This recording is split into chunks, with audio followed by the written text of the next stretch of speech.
Boa noite a todos, estamos ao vivo com a nossa live Cleverson Vale e hoje nós vamos conversar com o Lucas Merlo, que é coordenador da pós-graduação da Faculdade Teológica Batista de São Paulo, e o tema é pastores teólogos ou pastores administradores. Convide aí os seus amigos para interagir aqui na live, deixar as perguntas. Daqui a pouco nós vamos conversar então com o Lucas Merlo. Vamos convidá-lo para o bate-papo. Obrigado, André, pela presença. Deus abençoe. Pastor André, da Igreja Batista de Quitaúna, está conosco aqui.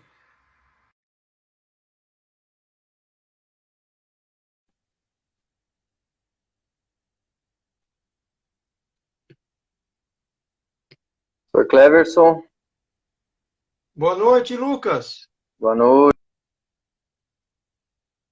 Eu estou te ouvindo, mas não estou te vendo.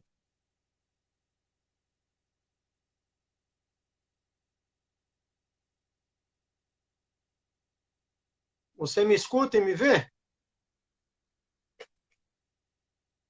Pastor Javan, um abraço. Igreja Batista, lá de Osasco.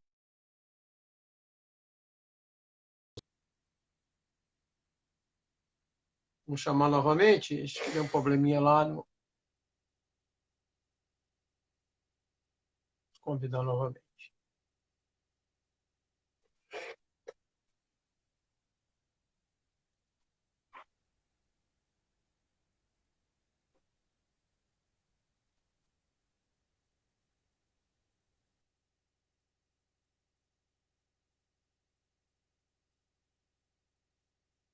De segunda a sexta, nós temos as nossas lives, Cleverson Vale, e dia temos um tema diferente e um convidado diferente. Após a live com Lucas Melo, teremos uma live com o pastor Carlos Novaes, que vai falar sobre o pastor educador às 22 horas. Vamos convidá-lo novamente, vamos ver se dá certo. Deixa eu adicionar. Igreja Batista Bela Vista, é isso mesmo, em Osasco, pastor Javan, Deus abençoe. Tá me ouvindo, pastor? Eu estou te ouvindo, mas não estou te vendo. Então, estou tentando ver o que. Não é a primeira Câmera, será vez. que... Não, a Oi? câmera tá. Não é a primeira vez. Já aconteceu isso antes? Você está no celular ou no computador?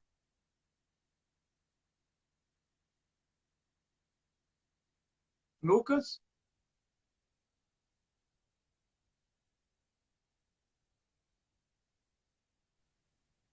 Agora foi? Agora sim.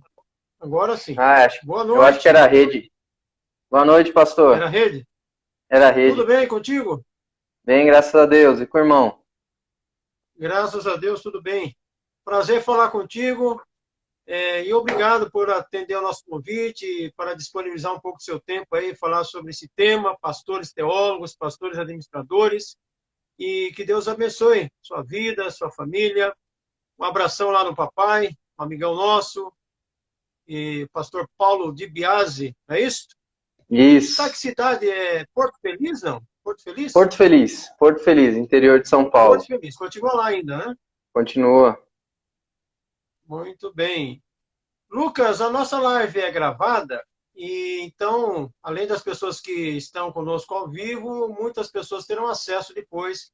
Eu quero apresentá-lo aos nossos convidados.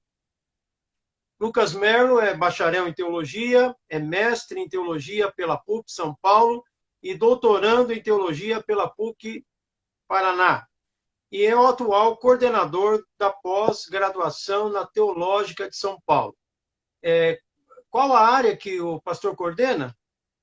Pastor, só uma correçãozinha. Eu sou mestre em ciências da religião. Ciências da Pela, religião. Ok. Isso, pela Metodista. E aqui na faculdade eu coordeno tá sob a minha responsabilidade a coordenação acadêmica, coordenação geral, Ok. né? Ano Aham. passado eu era coordenador de pós-graduação e esse ano eu Agora assumi está com o como pastor André, né? isso. Agora as pós-graduações estão com o André e eu assumi a coordenação acadêmica geral. Você está no lugar da pastora Madalena? Isso, a professora Madalena, ela. Molochenko? Isso, a professora Madalena Molochenko deixou a instituição no final do ano, né? Aham. E aí a gente assumiu essa coordenação para continuar aqui o ministério, né, o trabalho de ensino teológico na faculdade. Então, o mestrado é em Ciências da Religião pela Metodista, é isso? Isso. Pode ser Metodista que São tenha Paulo. isso, pode ser que tenha havido uma confusãozinha com o André Anés, porque o André é mestre pela PUC de São Paulo. Sim, ele é mestre em teologia. E Isso. você é em Ciências da Religião. Agora, o seu Vocês da- doutorado é em teologia.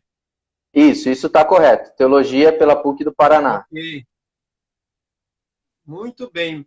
Ô, Lucas, eu gostaria que você falasse então um pouquinho da sua atuação atual, no momento atual na teológica. Qual é o trabalho que você desenvolve lá na Teológica de São Paulo e há quanto tempo já você está atuando nessa função e também atuou na função da coordenador de pós antes de assumir essa responsabilidade, né? Bom, eu comecei aqui na faculdade, eu vim para a faculdade para estudar, isso em 2006, né, para fazer o bacharelado em teologia. No final do meu curso, em 2009, quando eu estava concluindo o curso, eu fui convidado, à época, para assumir a função de assessor de coordenação. A professora Madalena era coordenadora e para assessorar né, para ser um assistente dela. Trabalhei até 2013 nessa função aqui na faculdade. Em 2014, nós começamos aqui na faculdade uma nova área, entendendo que o ensino superior brasileiro, e no mundo, mas especificamente brasileiro, estava mudando o perfil. Nós começamos em 2014 a implementar a área de ensino à distância. Então, trabalhamos, né, 2013 já começamos alguns cursos de preparação nossa, né, em 2014 nós começamos o nosso curso básico em teologia, aqui à distância. E a partir daí começamos a trabalhar também para a implantação da graduação à distância, né. Esse processo durou aí teve seu ápice, na verdade, no ano passado, né, em 2019, portanto foram 5 anos aí de trabalho intenso. Então, no ano passado, nós recebemos as comissões do Ministério da Educação, que são comissões que avaliam e que credenciam a instituição para o ensino à distância, né? E agora nós esperamos, então desde 2014 eu deixei a assistência da coordenação acadêmica e passei a trabalhar com a implantação do ensino à distância aqui, e aguardamos agora as respostas finais do Ministério da Educação. Nossa esperança, inclusive, né, desejávamos que conseguisse que tudo fosse concluído agora no primeiro semestre, para que a gente pudesse começar o curso no segundo semestre, mas a questão da pandemia, né, e as demoras naturais do Ministério da Educação não permitiram isso. Então a gente ainda aguarda. Está tudo caminhando bem, mas com mais demora do que a gente imaginou. Então, até o ano passado, eu estava com coordenação do ensino à distância e das pós-graduações, né? No ano passado, no final do ano passado, quando a professora Madalena entendeu que deveria deixar a função, né, deixar a instituição, nós assumimos a coordenação geral, junto com a coordenação de EAD, e o professor André Anés assumiu a coordenação de pós-graduações.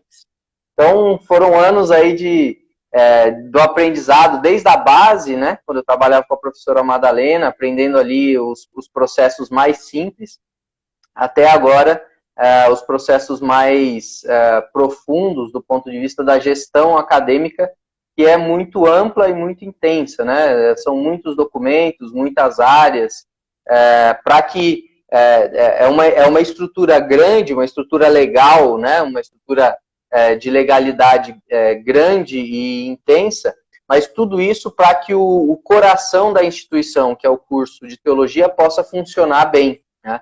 Então, é uma área necessária para que a gente possa ter um curso aí funcionando bem. E é isso. Então, Aí a previsão é abranger tanto a graduação como a pós-graduação, ou a princípio só a graduação?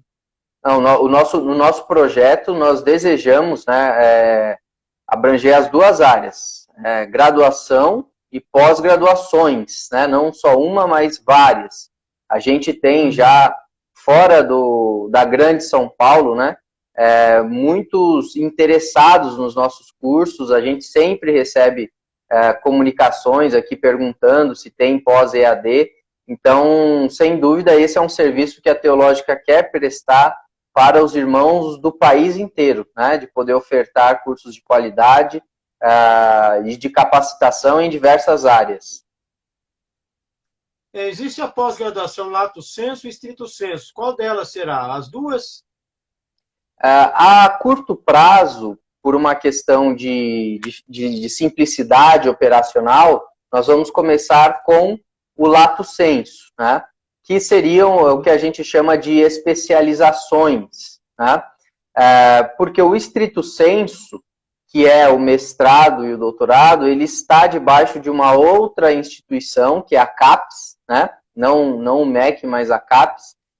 E para você ter um curso stricto sensu, você tem um outro processo que precisa ser desenvolvido, né? Nós desejamos ter aqui na faculdade o mestrado e o doutorado mais futuramente, mas esse é um processo um pouco mais lento, um pouco mais demorado. Então, no EAD, a gente já pode começar com os lato sensu, né, com as especializações. Eu lembro que há um tempo atrás falava-se em mestrado na teológica, depois mudaram o nome, né, especializações. O que ocorreu? Você já estava lá? Sim, eu peguei, quando eu cheguei na faculdade, né, para estudar, a gente tinha o finalzinho do chamado mestrado livre, e esse mestrado foi encerrado. O que ocorreu com o mestrado foi o que ocorreu, seguiu, digamos assim, a história da legalização dos cursos de teologia no Brasil, tá? Então, até o ano, se eu não me engano, 2000 e pouquinho, os cursos de teologia, eles não estavam catalogados, digamos assim, entre os cursos do Ministério da Educação. Então, as instituições ofertavam, né, seus cursos de capacitação, mas esses cursos, eles não conferiam ao diplomado, do ponto de vista legal, né, o título de graduado, porque não existia isso dentro do Ministério da Educação. À medida que o Ministério da Educação passou a legalizar os cursos de teologia, né, as instituições passaram a se adequar também a essa legalização, e com isso, aquele mestrado que também era livre, né, a gente tinha graduação, tinha mestrado, a gente precisou encerrar para não incorrer numa ilegalidade. Então, o mestrado ele foi encerrado e a gente abriu cursos de especialização, que são cursos plenamente legalizados, dentro de um funcionamento todo conforme, né, a norma. E para termos, então, futuramente um mestrado, precisamos fazer um novo processo, né, um processo diferente, um processo mais longo, que estamos aí, está no nosso radar, mas é um processo aí de médio e longo prazo. Então, Lucas, quem terminou a formação em mestrado naquela ocasião não tem reconhecimento do MEC, aquele mestrado. Sim, ele não tem, e isso, na época, os alunos sabiam, né, quando todo esse processo foi desenvolvido, eram cientes de que o mestrado era um mestrado livre, porque ele ainda era um resquício, digamos assim, daquele período em que a instituição estava se credenciando, né? E por isso é que a gente encerrou, entendeu? Que já não fazia mais parte do perfil atual da instituição ter um mestrado livre, até porque, do ponto de vista assim, legal, você nem pode usar esse tipo de nomenclatura, né? Mestrado, doutorado, se não, e graduação também, se não quando você tem o credenciamento. Embora algumas instituições teológicas usem, né, mas não tem reconhecimento médico. Por exemplo, Servos de Cristo, Palavra da Vida, eles têm um mestrado lá, mas todo mundo está ciente que não há uma validação pelo MEC, né? Então, a pessoa sabe que a atuação dela será dentro do campo religioso, mas não terá acesso a universidades seculares porque não tem reconhecimento do MEC. Mas interessante o que você tem nos falado aqui a respeito de todo esse processo de encaminhamento. Eu me formei na teológica em 1993 e quando eu quis validar meu diploma, a teológica ainda não tinha ainda passado pelo processo de reconhecimento de primeiro falar autorização e reconhecimento do MEC. Então eu fiz a minha validação pela ESTE, lá em São Leopoldo, a Escola Superior de Teologia ligada à Igreja Luterana, né? Depois que eu estava com o diploma na mão, a teológica foi reconhecida. Eu falei, se esperasse mais um pouquinho, mas havia aquela pressão, olha, vai acabar isso, valida, vai acabar. E eu, medo de acabar, eu falei, eu não quero fazer novamente teologia 4 anos, então eu quero que valide. Então, corri atrás e validei em outra instituição. Então, hoje eu falo, eu sou formado pela teológica e validado pela ESP, né? O que vale é a ESP, não a teológica, secularmente. Mas é claro que a teológica foi a minha formação na área de teologia foi na teológica. Fale um pouco agora, o professor Lucas, os seminários teológicos, eles estão formando teólogos ou administradores de igreja? Eu falo seminários batistas. Bom, eu não conheço, assim, do ponto de vista mais amplo, né, a matriz curricular de cada um dos seminários. Não me sentiria nem autorizado a falar por essas outras instituições. O que eu posso comentar um pouco é o que eu vejo, né, em termos da relação, da atuação do pastor no Brasil, e o que eu acho que pode ser melhorado, o que eu acho que pode ser otimizado, né? Eu venho de uma família de pastores, né? Então, desde a infância a gente acompanha esse mundo pastoral, universo pastoral, né? Meu pai é pastor, tenho tio pastores, meu avô era pastor, e agora, trabalhando na faculdade também, a gente acompanha o ambiente pastoral de perto, né? O que eu noto é que no Brasil a gente, não do ponto de vista necessariamente da formação, mas as exigências da igreja local são exigências muito intensas, que envolvem também exigências administrativas, né? Então, geralmente o pastor de uma igreja local, a não ser no caso de igrejas maiores, né, de médio e grande porte, geralmente o pastor da igreja local, ele é também o presidente, geralmente ele tem que dar conta das atividades administrativas, né, no contexto especificamente batista, que é democrático. Então, essas atividades administrativas incluem aí um excesso de reuniões, por vezes, né, reuniões com grupo de trabalho, com corpo diaconal, com funcionários da igreja, enfim. E essas atividades acabam engolindo a atividade reflexiva do pastor, né? O pastor, além de todas essas atividades administrativas, ele tem uma atividade que é muito, muito importante, se não a mais importante do seu ministério, que é o de entregar a mensagem à igreja, né?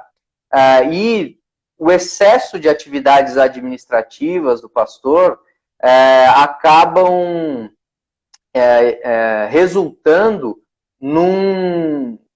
num tempo de estudo, num tempo de reflexão e num tempo de preparo geralmente curto, e isso se reflete, né, no púlpito. Isso se reflete em, às vezes, sermões não tão teologicamente profundos, né? Às vezes sermões excessivamente pragmáticos, porque o pastor ele tem que fazer a roda girar, né, da igreja, e isso faz com que a função pastoral, uma das mais importantes, que é conduzir a igreja com uma teologia mais sólida, acabe sendo uma atividade secundarizada. Então, eu acho que esse panorama é um panorama perigoso para a saúde da igreja local, né? É claro que faz parte da atividade pastoral também a atividade presidencial, né? Então, nesse sentido, o pastor como um mobilizador de pessoas, o pastor como aquele que ajuda na organização da igreja, mas não deveria ser a atividade que toma mais tempo do pastor, né? A atividade que toma mais tempo deveria ser as atividades relacionadas diretamente à sua ação pastoral, seja de cuidado, no sentido aqui de aconselhamento, de acompanhamento, como também na reflexão teológica e na entrega disso, né? Quando eu falo aqui reflexão teológica, talvez, né, o pessoal que está assistindo entenda isso de forma muito técnica, como se o pastor tivesse que chegar no púlpito e ali fazer uma exposição teológica que as pessoas não entenderiam, mas não é isso, né? Há diferentes linguagens para a gente comunicar a teologia. Há uma linguagem própria do espaço acadêmico, há uma linguagem própria do espaço eclesial, mas a diferença das linguagens não pode acarretar numa diferença da qualidade. Então, eu acho que esse é um prejuízo que nós temos tido no Brasil, de pouco tempo de reflexão,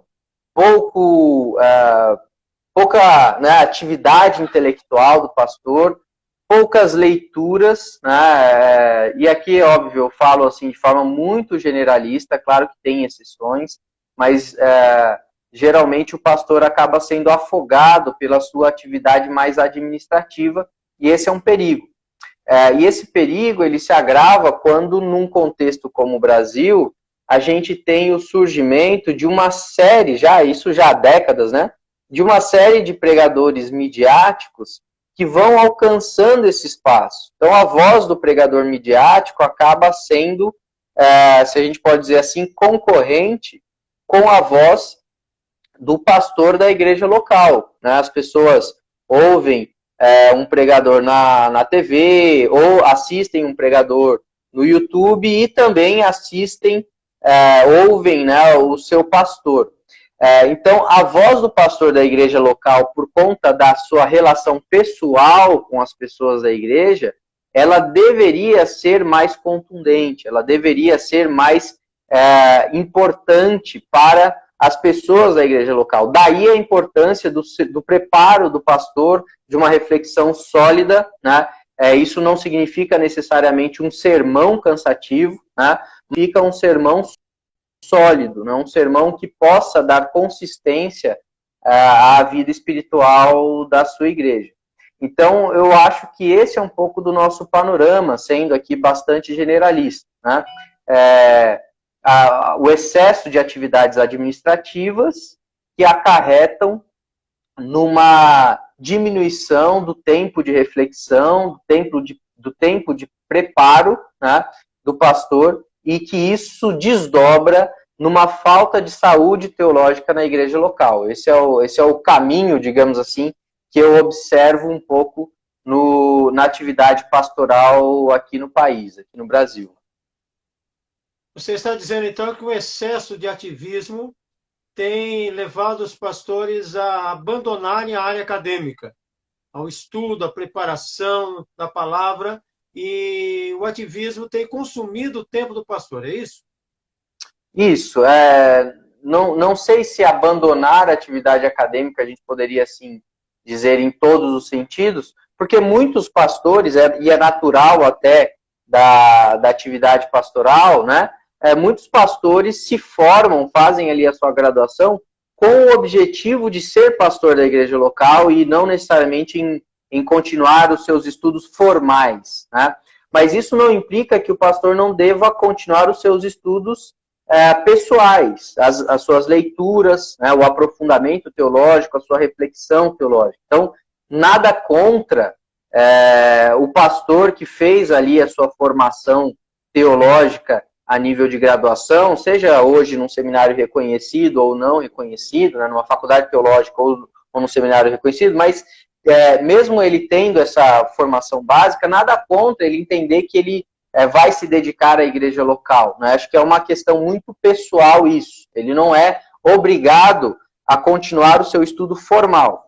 Mas, por força da sua atividade, que é uma atividade que envolve o intelecto, o pastor não deveria abandonar nunca a sua formação pessoal, né? O seu projeto de leituras, a sua reflexão teológica e o aprofundamento dos temas teológicos que mais o incomodam, isso é algo que não deveria ser abandonado nunca, né?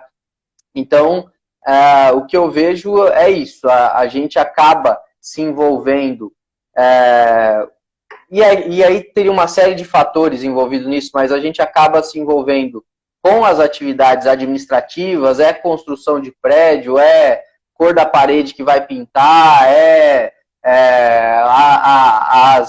a documentação da igreja. Então, a gente se envolve com esse aspecto de forma muito intensa e é natural que esse tempo acaba tomando um tempo de reflexão, né? Então, esse é um caminho que eu vejo um pouco perigoso. Acho que isso tem um pouco a ver, pensando principalmente nas tradições aqui, que são fruto das missões norte-americanas, né, presbiterianos, batistas e outras denominações que se estabelecem no Brasil por via missionária, e especificamente missionária norte-americana. Isso tem a ver um pouco com o perfil norte-americano, que é um perfil muito pragmático, né, muito do fazer, do how to do, né, como se faz, 5 passos para, né, 7 dicas para. Então, esse é um jeito de pensar muito americano, muito americanizado, que a gente pode dizer assim que, de certa forma, entra um pouco no DNA pastoral brasileiro, por conta dessas informações, por conta dessa gene, né, dessa origem dessas denominações.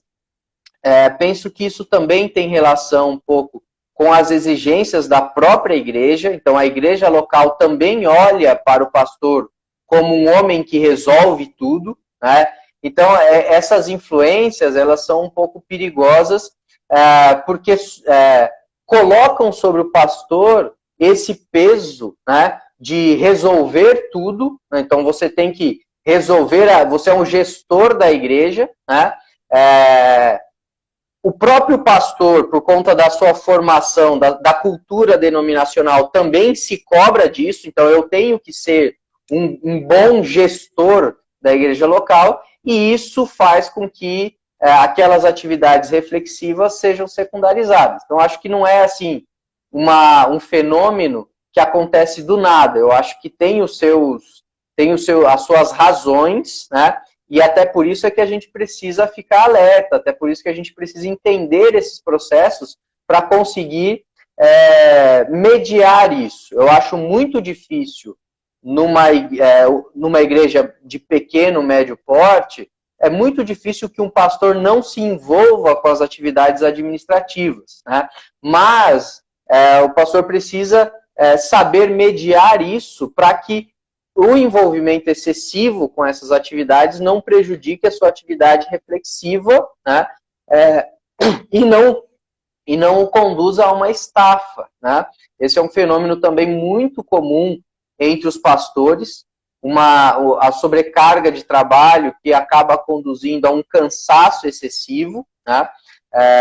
Pastores que não conseguem tirar tempos de descanso, não conseguem tirar férias com a sua família, e isso leva Isso está ligado também a esse olhar para o pastor como um super-homem, né? Mas que no limite da humanidade do pastor o leva a um adoecimento, né? Então, esses processos são processos que prejudicam essa atividade reflexiva do pastor e que, a médio prazo, prejudicam a igreja local, porque faz com que a atuação do pastor seja uma atuação que conduza menos a igreja à reflexão, e isso abre também a igreja a ideias diversas, né, a quaisquer teologias que surjam e que sejam propagadas por aí. Então, veja que é uma cadeia de ações, né, que, em última instância, refletem na falta de saúde espiritual, na falta de saúde teológica da igreja. Por isso é tão sério, né? Não é que a falta de saúde, que o cansaço apenas reflita na vida física do pastor, que já é muito sério, né?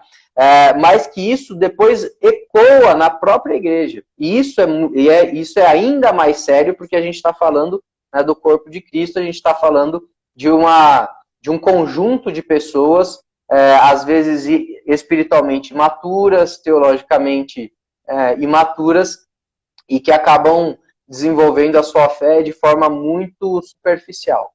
Então, eu acho que essa cadeia de processos, que são complexos, não é uma coisa simples de se resolver e de prevenir, mas eu acho que essa cadeia de processos, elas são graves, né? A gente precisa, na atividade pastoral, ter consciência da função intelectual que nós temos, e aqui, novamente, eu reforço, isso não significa falar difícil, né?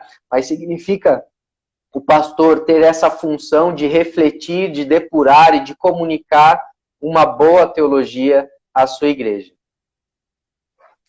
Você falando aí sobre alguns pastores envolvidos no ativismo, eu lembrei de um pastor, ele se orgulhava: eu estou realizando um grande ministério, durante a semana eu tenho levado gás para casa dos irmãos, tenho levado irmãos do médico. E eu falei, coitado do púlpito desse pastor, né? Ele não tem tempo para preparo da mensagem, não tem tempo, e fica envolvido com ativismo, e não pediu para os diáconos, tem os diáconos para auxiliar, e ele se envolvia, eu achava que se ele não fizesse, ele não estava pastoreando a igreja. Não é por aí, né, Lucas? O pastor é muito pressionado, às vezes, ele acha que ele que tem que fazer a igreja crescer. A Bíblia diz o contrário, que quem dá o crescimento é Deus, né? E essa pressão no ministério pastoral batista é antiga. E não sei de onde veio isso, mas e os pastores ficam debaixo dessa pressão e acabam doentes. Muitos pastores morrem do coração, de câncer, e outros até se suicidam. Infelizmente, já aconteceu isso no nosso estado aqui. Um amigão meu tirou a própria vida, mas pressão, as pressões de tudo quanto é lá. E, ao passo que o essencial, como os apóstolos disseram, né? Nós vamos nos dedicar à oração e ao ministério da palavra.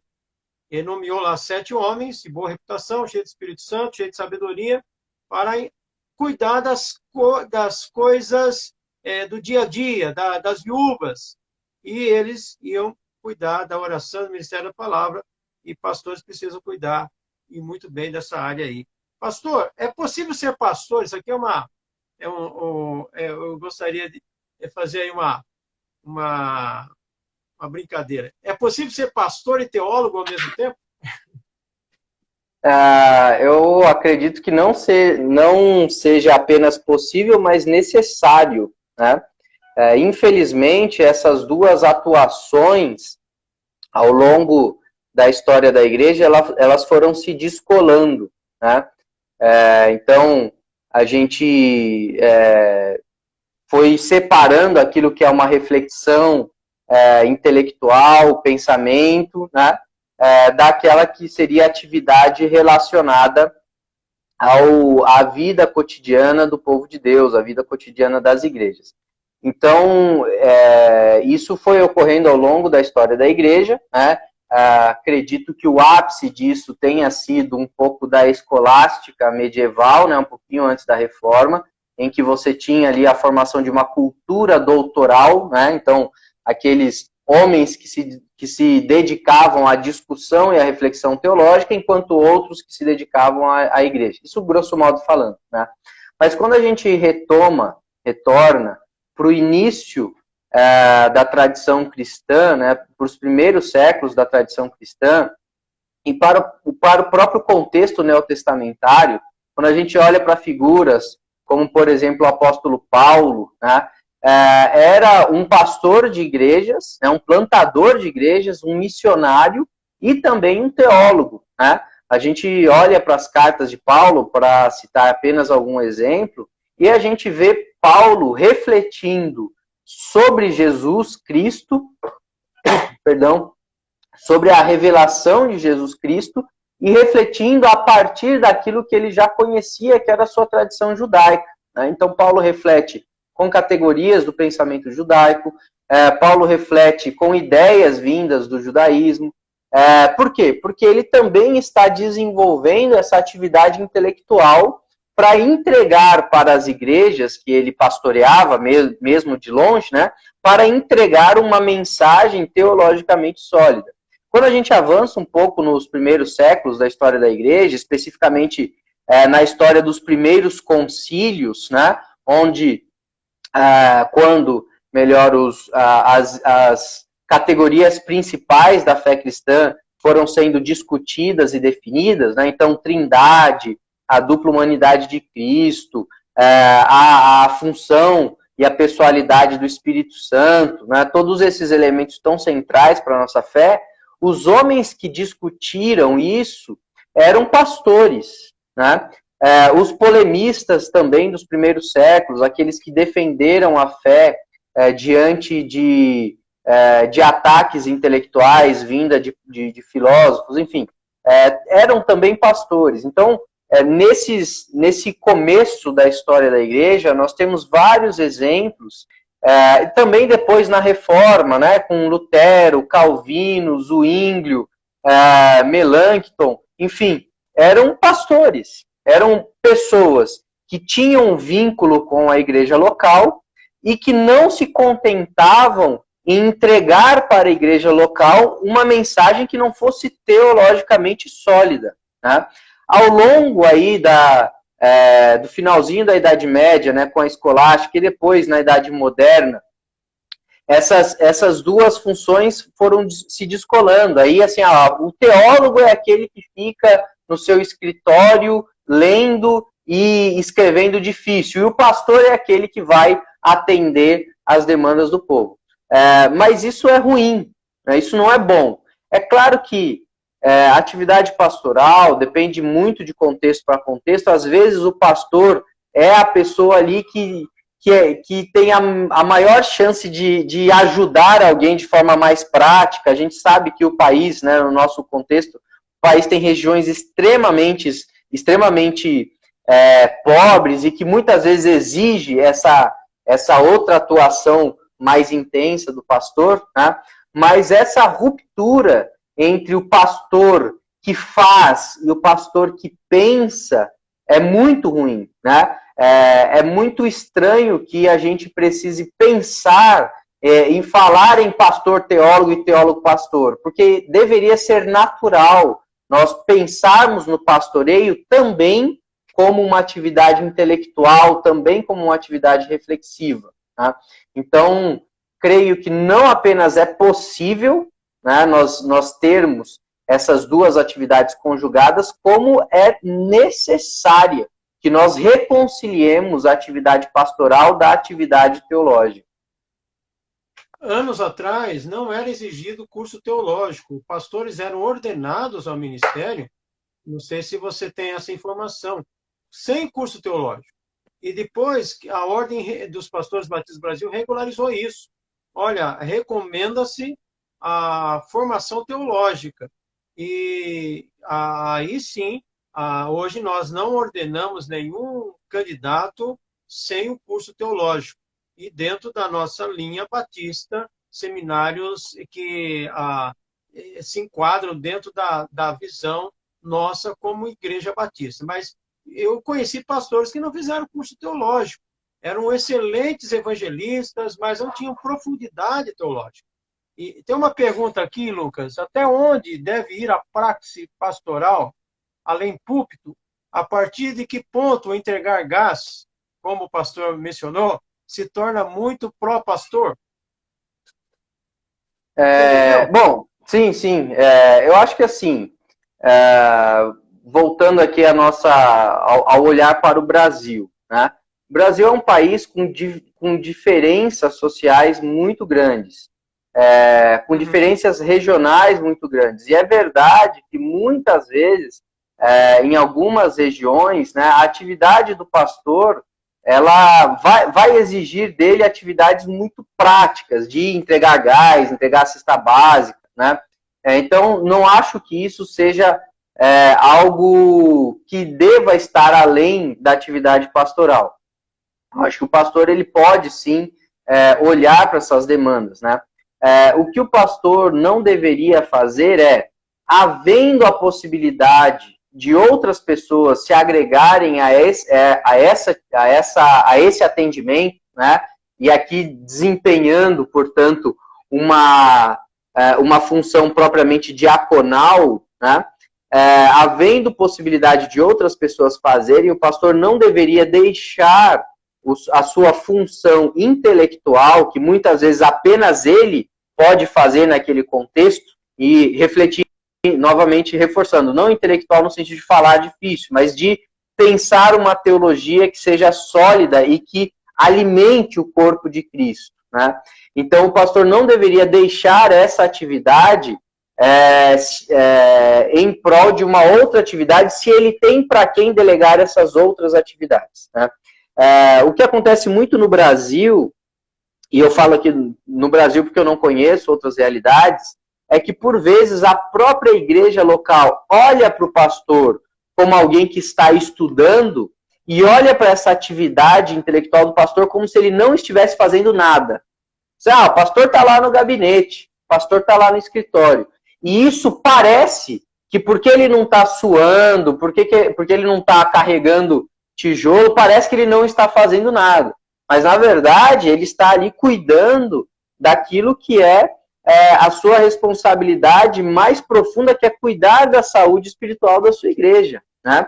É claro que existem pastores, infelizmente, que também usam dessa flexibilidade para não fazer nada, né?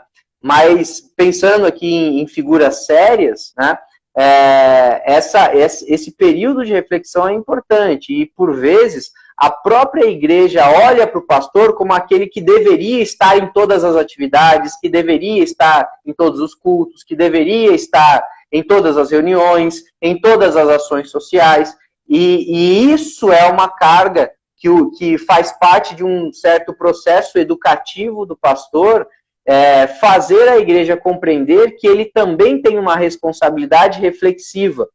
E que, por mais que imediatamente a sua atividade prática ali possa parecer que ele está trabalhando para a igreja, isso a médio e longo prazo pode prejudicar a saúde da igreja. Então, acho que essa pergunta, né, ela depende muito de região para região, depende muito das necessidades locais. Às vezes o pastor mesmo é aquele que vai socorrer o pneu furado, porque naquela região ele é a pessoa de referência, então é um ministério árduo e difícil nesse sentido, mas de formas gerais eu acho que o pastor ele precisa reinserir a atividade intelectual, a atividade reflexiva na sua caminhada, né? Algo importante da gente levar em conta é que, de fato, há décadas atrás a gente tinha pastores que não possuíam formação teológica. Isso tem a ver muito com o processo, né, do estabelecimento das denominações no Brasil, né? As denominações elas se estabelecem e elas não têm logo de cara como formar uma quantidade de pastores que acompanhem o processo evangelístico. Então você tem igrejas surgindo e, por vezes, você não tem o número de pastores suficiente para atender essa igreja. Então, o que se fazia? Pegava alguém da igreja que tem um perfil pastoral, que tinha um conhecimento bíblico um pouco mais aprofundado e se consagrava essa pessoa a pastor. até porque o pastoreio da igreja local, ela não é apenas uma atividade intelectual, né? Ela é também, e mais importante, uma atividade espiritual. Então, muitos desses homens tinham o dom do pastoreio, foram usados por Deus para conduzir igrejas locais no país inteiro, né?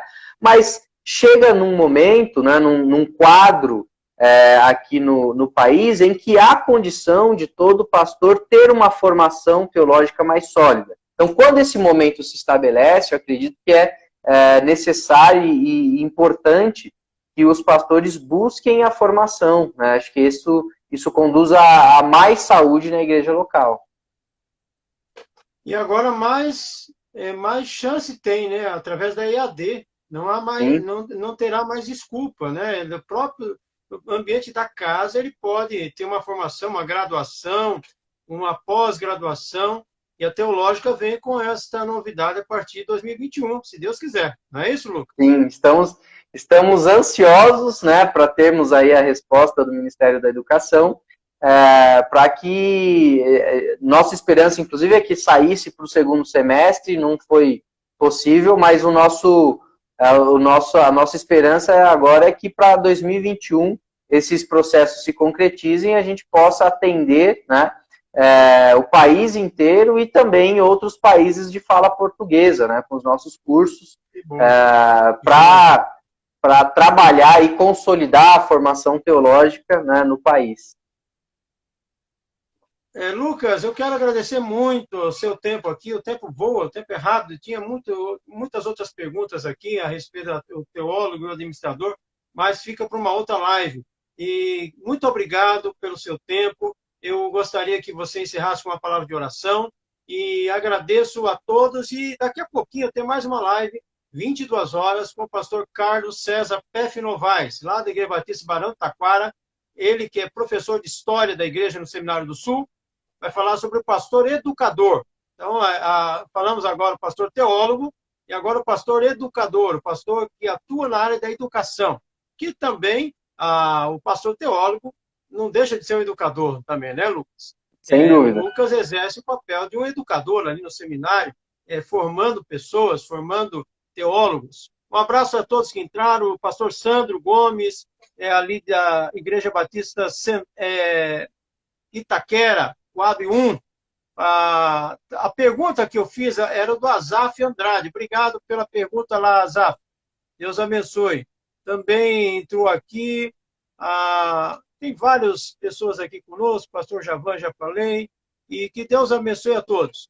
E me acompanha aí na live agora, daqui a pouquinho, daqui 10 minutos, com o pastor Carlos Novaes. Ele é muito conhecido no nosso meio batista, um excelente historiador, e com certeza vai enriquecer muito também, como Lucas enriqueceu a nossa live dessa noite. Lucas, brigadão, viu? Pode orar para nós? Claro, eu agradeço aí todos que nos acompanharam, né? Um abraço para o Azaf, um abraço para o Sandro. Sandro estudamos juntos na nossa graduação. O Sandro? Sim, fomos da mesma turma. Nos formamos juntos. E agradeço. Esse é o tema com o Sandro. É boa. Agradeço ao convite, pastor Cleverson. Obrigado pela possibilidade aqui de falar um pouquinho do que a gente vê para o quadro pastoral no Brasil. Vamos orar, então. Pai querido, obrigado por esse tempo, obrigado por esses momentos que podemos conversar, refletir, podemos refletir juntos. Isso é uma atividade importante no teu corpo, Pai. Obrigado pela vida do pastor Cleverson, que o Senhor abençoe o ministério dele, que o Senhor também abençoe aqueles que viram essa live, Senhor Deus, que a tua mão seja sobre cada um deles. Obrigado por tua graça sobre nossas vidas. Em Cristo Jesus. Amém. Amém. Fica com Deus, Lucas. Deus abençoe. Um abraço ao pastor Reinaldo lá na Igreja Batista 21. Mandarei sim. Abraço, pastor. Até mais.